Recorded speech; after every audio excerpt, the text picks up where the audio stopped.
ഇന്ത്യക്ക് സ്വന്തമായി ഒരു ഭരണഘടന വേണം എന്ന് ആദ്യമായി ആവശ്യപ്പെട്ട വ്യക്തി ഡോക്ടർ എം.എൻ. റോയ് ആണ്. നമുക്കറിയാം അദ്ദേഹം പീപ്പിൾസ് പ്ലാൻ എന്നുള്ള ആശയത്തിൻ്റെയൊക്കെ ഉപജ്ഞാതാവാണ്.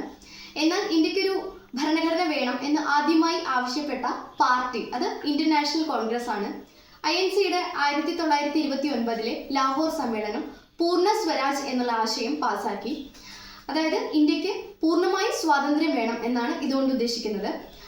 1929 ലാഹോർ സമ്മേളനത്തിന്റെ INCയുടെ അധ്യക്ഷൻ നെഹ്റു ആയിരുന്നു.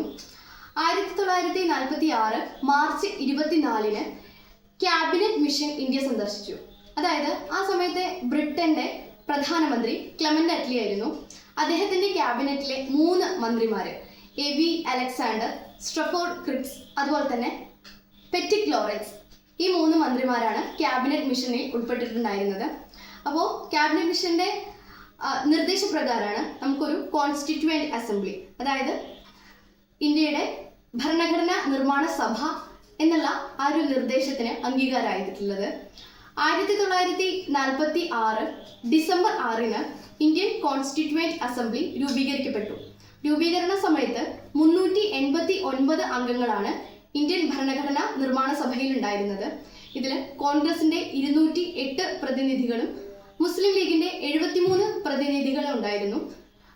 കമ്മ്യൂണിസ്റ്റ് പാർട്ടിയുടെ ഒരാൾ പോലും ഈ ഒരു കോൺസ്റ്റിറ്റ്യൂവന്റ് അസംബ്ലിയുടെ ഭാഗമായിരുന്നില്ല. അവർ ഈ ആശയത്തെ വിയോജിച്ചിരുന്നു, ഈ ആശയത്തിനോട് ഒരു വിയോജിപ്പ് പ്രകടിപ്പിച്ചിട്ടുണ്ടായിരുന്നു. ഇതിൽ 17 വനിതകളാണ് ഉണ്ടായിരുന്നത്. അതിൽ 3 വനിതകൾ മലയാളി വനിതകളായിരുന്നു.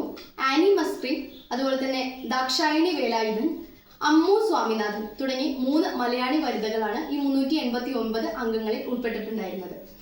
1946 ഡിസംബർ 9 കോൺസ്റ്റിറ്റ്യൂവന്റ് അസംബ്ലിയുടെ ആദ്യ സമ്മേളനം ഡൽഹിയിലെ സെൻട്രൽ ഹാളിൽ നടക്കുന്നത്. ഇതിൽ പക്ഷേ 207 അംഗങ്ങളാണ് ആദ്യം പങ്കെടുത്തിട്ടുണ്ടായിരുന്നത്. 389 207 അംഗങ്ങളാണ് ഇതിലാകെ പങ്കെടുത്തിട്ടുണ്ടായിരുന്നത്. നമ്മുടെ കോൺസ്റ്റിറ്റ്യൂവന്റ് അസംബ്ലിയെ ആദ്യമായി അഭിസംബോധന ചെയ്ത് സംസാരിച്ചത് അന്നത്തെ INCയുടെ പ്രസിഡന്റ് ആയിട്ടുള്ള ഡോക്ടർ JB കൃപലാനി ആയിരുന്നു.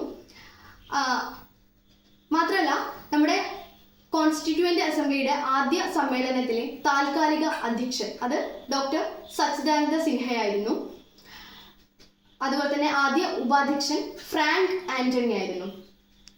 1946 ഡിസംബർ 11 നമുക്ക് നമ്മുടെ കോൺസ്റ്റിറ്റ്യൂവന്റ് അസംബ്ലിക്ക് ഒരു സ്ഥിര അധ്യക്ഷൻ ഉണ്ടായിരുന്നത്. അത് ഡോക്ടർ രാജേന്ദ്ര പ്രസാദ് ആയിരുന്നു. നമുക്കറിയാം സ്വതന്ത്ര ഇന്ത്യയുടെ ആദ്യ രാഷ്ട്രപതിയും ഡോക്ടർ രാജേന്ദ്ര പ്രസാദ് ആയിരുന്നു. പിന്നെ നമുക്കറിയാം ഉപാധ്യക്ഷൻ, അതായത് കോൺസ്റ്റിറ്റ്യൂവന്റ് അസംബ്ലിയുടെ സ്ഥിര ഉപാധ്യക്ഷൻ HC മുഖർജിയാണ്. അതുപോലെ തന്നെ സ്ഥിര നിയമ ഉപദേഷ്ടാവ് അത് BN റാവു ആണ്. സ്വാതന്ത്ര്യത്തിന് ശേഷം 1947 ഓഗസ്റ്റ് 29 ഡ്രാഫ്റ്റ് കമ്മിറ്റി രൂപീകരിക്കപ്പെട്ടത്.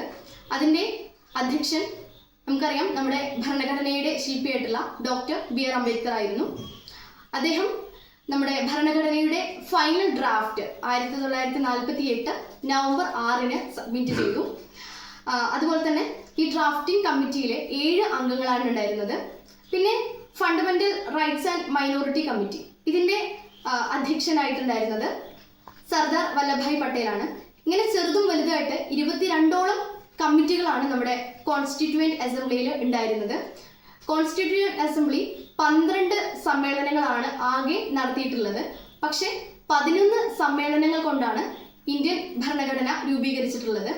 ഇന്ത്യൻ ഭരണഘടന രൂപീകരിക്കുന്നതിന് വേണ്ടിയിട്ട് 2 വർഷം 11 മാസം അതുപോലെ തന്നെ 17 ദിവസമാണ് ആകെ എടുത്തിട്ടുണ്ടായിരുന്നത്.